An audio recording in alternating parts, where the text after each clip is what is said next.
Hello all, it's Anna again. I thought we could read another story. Today I have Alexander and the Wind-Up Mouse by Leo Lionni.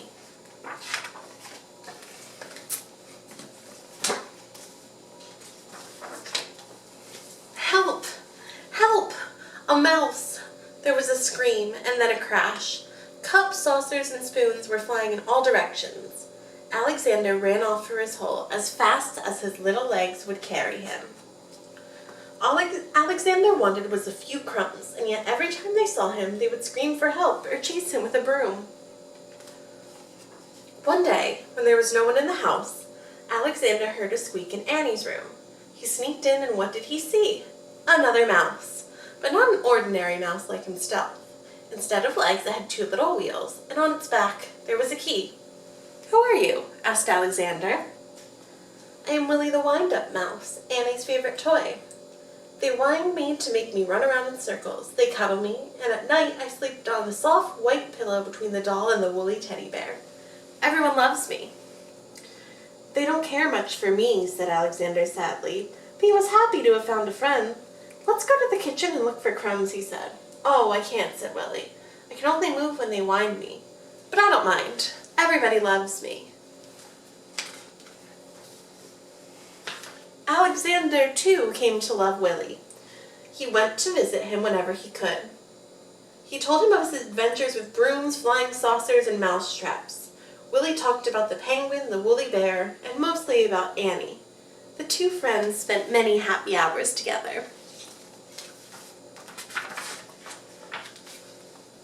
But when he was left alone in the dark of his hideout, Alexander thought of Willie with envy. "Ah," he sighed, "why can't I be a mouse like Willie and be loved and cuddled?"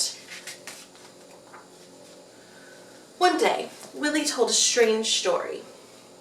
"I've heard," he whispered mysteriously, "that in the garden at the end of a pebble path, close to the blackberry bush, there lives a magic lizard who can change one animal into another."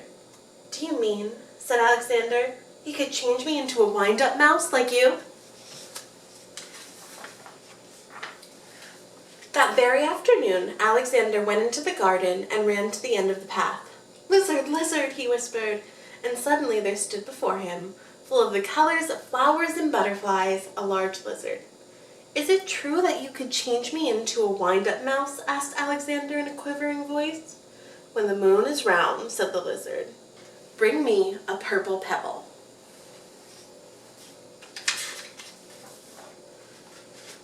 For days and days, Alexander searched the garden for a purple pebble, in vain. He found yellow pebbles and blue pebbles and green pebbles, but not one tiny purple pebble.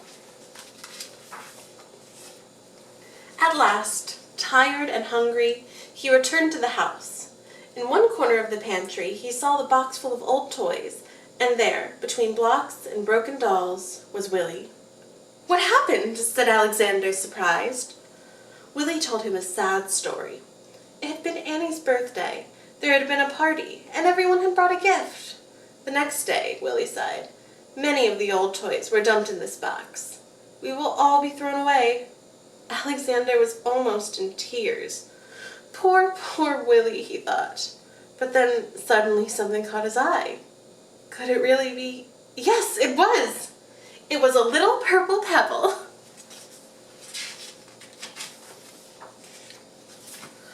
All excited, he ran to the garden, the precious pebble tight in his arms. There was a full moon. Out of breath, Alexander stopped near the blackberry bush. "Lizard, lizard in the bush," he called quickly. The leaves rustled, and there stood the lizard. "The moon is round, the pebble found," said the lizard. "Who or what do you wish to be?" "I want to be—" Alexander stopped. Then suddenly he said, "Lizard, lizard, can you change Willie into a mouse like me?" The lizard blinked. There was a blinding light. Then all was quiet. The purple pebble was gone. Alexander ran back to the house as fast as he could.